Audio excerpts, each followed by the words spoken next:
During the COVID pandemic, we're going to work really hard to be flexible with spiritual life credit. We're actually going to adjust some of our policies that I'm going to discuss right now.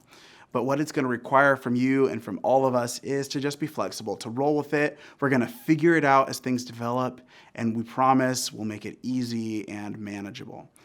Now, as you've heard before, the spiritual life credit policy isn't actually something that's invented by Northwest University. It's a part of our association with the Assemblies of God Higher Education.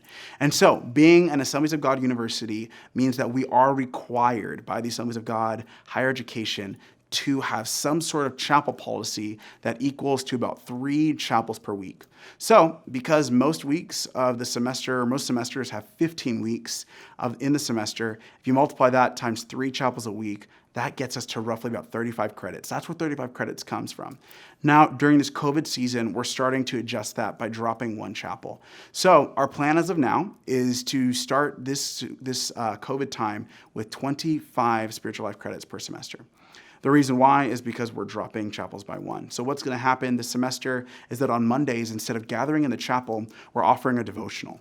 In the past, we have done a 21-day devotional, but this semester and right now, we're going to do a devotional that's available online every Monday. So we don't want you to live stream. We don't want you to show up at the chapel. Instead, what you'll do is you'll hop on to Northwest U Devo, you'll open up that date, and you'll begin to take some time to just be with Jesus. We're really excited for the devotions we've been writing. I think they're going to be so meaningful to go through the scripture together and process this season together.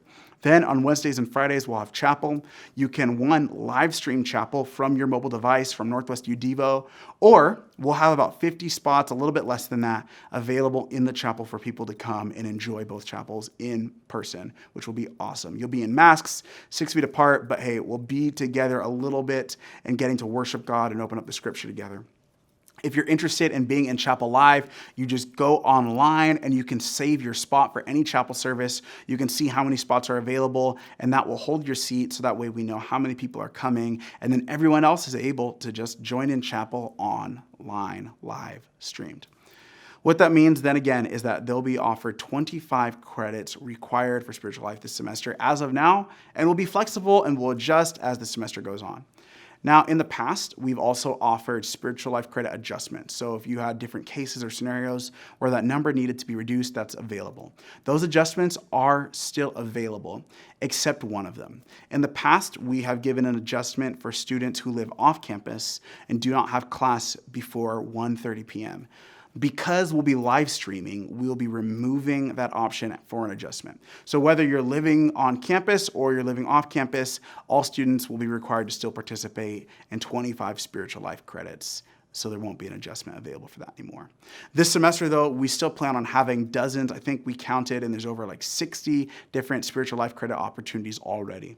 That includes the devotional happening on Mondays, chapel on Wednesday, chapel on Friday. Our hope is to have pursuit going on. That also includes doing some chick chat and fellowship. We plan on doing crews and life groups. We're hoping to do prayer events this semester, as well as other opportunities for spiritual life credit hosted by different departments around the campus. Our goal is to not be a burden, but it is to comply with the different requirements of being an Assemblies of God university. But even more importantly than that, our hope is that these different opportunities won't be about credit. It won't be about getting up to the answer. No, the hope is that all of us would be a people who engage in the spiritual life of this community, that we would be a people who use these activities and these opportunities to love Jesus, to trust him, and to follow him. So that's what's happening so far in COVID. I encourage you to be flexible, to give us your input and your thoughts, and let us know how we can serve you well during this season.